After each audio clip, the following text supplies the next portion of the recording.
Hi Aquarius, mid-March 2026, mid-month na po tayo ngayong Marso, mid-month of March. Kuha tayo ng ilang guidance advice, messages po para sa inyo. Aquarius energy, guidance advice, ano nga asahan ng mga taong ito?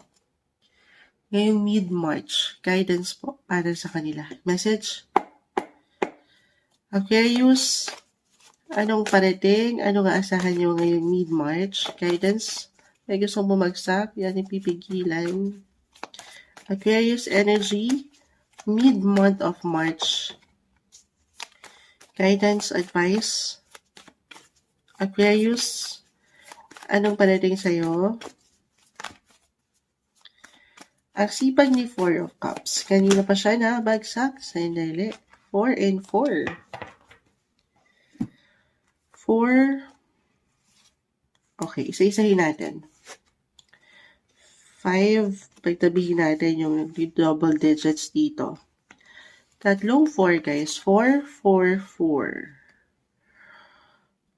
Tayo po ay general reading, Aquarius. Just only take what resonate pa rin ha. Kahit pare-pareho kayo ng sign, magkakaiba po ang bawat isa. 4 of Pentacles, 4 of Cups, 4 of Wands, 5 of Cups, 5 of Wands, Knight of Swords, the Empress. The Empress. Okay.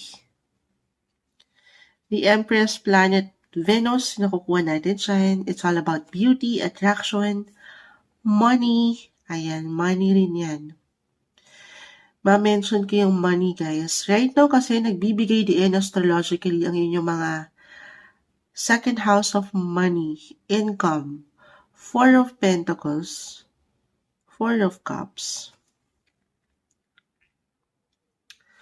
Bago ang lahat, patawarin po ang boses ni Moonchild kasi sinisipon tayo. May sipon, may pinagdadaanan si Moonchild. Pero ilalaban natin ito. Mayroon akong nakikitang ganda po pagdating sa inyong mga kaperahan. Especially kung i-apply ko astrologically yung mga sitwasyon.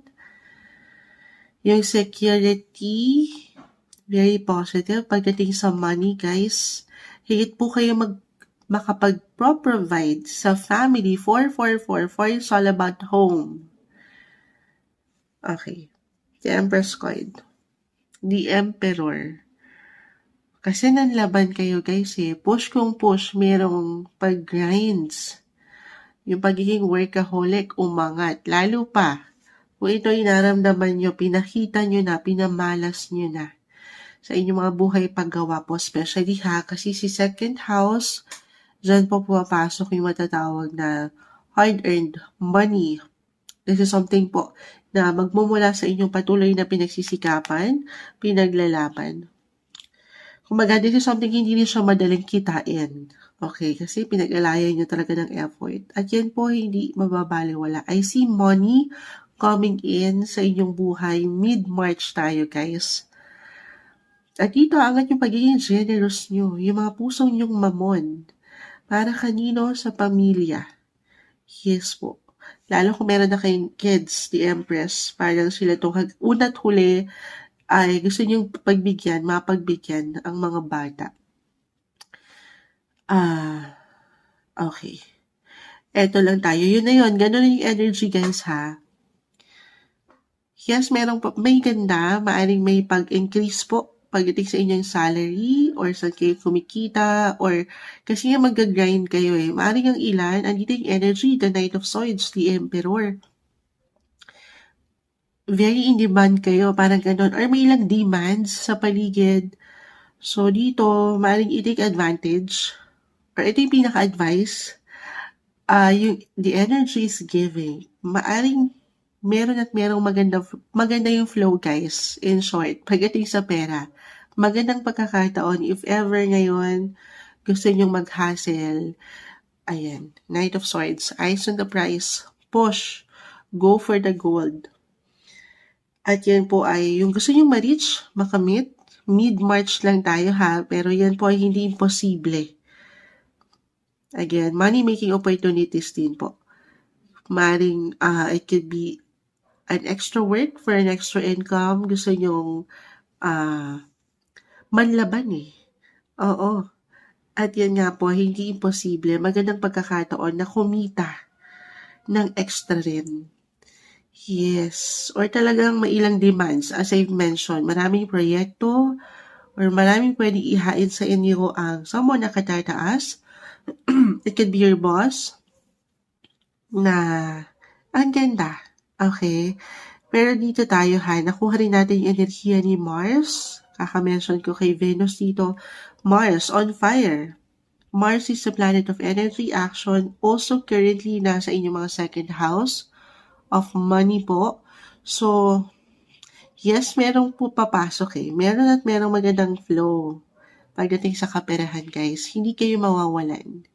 Kasi dito yung blessing of opportunity sa work. But at the same time, parang palabas din yung energy kapag si Mars kasi nasa kaperahan. Parang, oo. Para saan naman ba yung pera, di ba? Para rin sa kanila. Sabi ko nga, sa ilang priorities mo, na-mention ko na, buhay, tahanan, pamilya. Especially kung meron na kayong anak. Higit kayo makapagbigay. Para rin ito sa kanila yung pagod mo, yung effort mo. Yes. Ito kasi maaring nakaset na, kumbaga, hindi pa man sweldo, pero nakahanda na yung ilang bayarin. If this is not connected sa iyong family members, maaring pagdating sa inyong physical home, yung ilang bayarin, gastusin na kailangan talaga harapin, or ilang obligations, na ang ganda pa rin. Kung sabi ko nga, you will be financially covered, Aquarius, sa ilang gampanin mo na hindi nagiging madali. Lalo pa nitong mga nakalipas, ipasok natin kasi sobrang nagbigay din yung finances sa inyo. Itong mga nakalipas na taon. So, kayo medyo nagkaroon ng challenge, naging challenge sa inyo ilang gastusin. Pero claim natin na ito very positive. Actually, kasi lumabas na sa inyo. Lumabas na sino. Meron tayong topic dyan, sana napanood niyo na. Saturn Transit po, naka-upload na sa ating Red app. Moonshot Magude rin. Yes, tayo pa live na live ngayon sa ating Black app. Puro color ngayon ang app, Pero, sana mapanood niyo yan kasi nagbigay diin yung ilang challenges na kinaharap niyo, Aquarius, pagdating sa kaperahan. Sa ilang goals niyo or sa ilang plano rin kasi part nung ilang tinutugunan nyo para saan pamilya, tahanan. Or ito po ay pwedeng maganap pala ngayon. Mid-March tayo, guys. If ever, merong ilang unexpected. Ito yung wala tayong control. Wala naman talaga tayong control sa kung ano pwedeng ganap, ihain ng universe. Pero stay flexible, be flexible kasi may ilang ganap sa tahanan, pamilya, na higit ka kailanganin ng iyong enerhiya, ng focus mo. At sabi ko nga, matutugunan, mahaharap. Kasi, ay dito yung, merong magandang flow, okay? Pagdating sa kaperahan, or kung saan ka kumikita, especially. Ganon yung energy, guys. Na ang ganda. Although may challenge pa rin, hindi man mawawala yan. Meron at merong papasok, pero palabas din ang ilang sitwasyon. Maybe this is a reminder din po, Kasi, baka ito yung pinaka-message. Try to save up, Aquarius, especially kung mag-resonate, na yes, ang ganda ng flow, moonshot ng pera, maganda yung pasok. May pag-increase, na-recognize ka pagdating sa trabaho. Nag-level up. Why not? Pagdating sa possession mo, kaya tumaas ang sweldo, pwedeng tumaas. Yes po, hindi po yan imposible. Claim na natin yan. So, baka ito lang din yun. Yung security, stability, magandang pagkakataon ito. Kasi baka ito yung approach, yung ilang laban na minsan wala tayong ibang kalaban kundi ang sarili. Kumbaga, go with the flow yung energy. Kasi baka kayo mismo ito na magpaangat na labas lang ng labas, bili ng bili. Deserve niyo yan, guys. Deserve niyo yan. Pinaghirapan. Sabi ko nga, this is something magmumula sa inyong pinagsikapan, pinaghirapan. Pero take it easy, kalmahan lang din ang sarili. Balance is the key. Nang walang pagkalabis, pagkasobra. Kumbaga, manage, okay? Manage your finances nang merong balanse.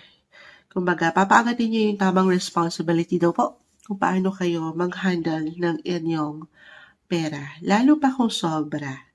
Baka naman. Baka naman. Charot.